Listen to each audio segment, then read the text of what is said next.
Welcome to Tenor Tech, where I solve the problems you didn't even know you had. You'll start by opening Taskbar settings right away. Right-click an empty spot on the taskbar and choose Taskbar settings. If you see Lock the Taskbar with a check mark, unlock it so movement is allowed.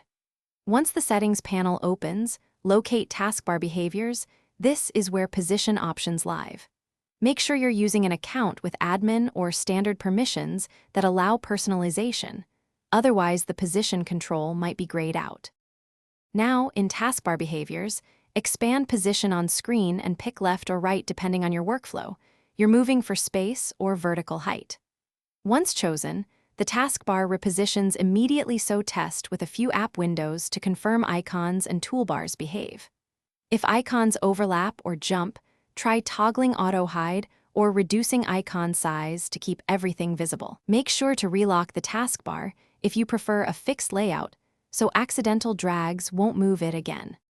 Finish by locking the taskbar to keep the new side position stable.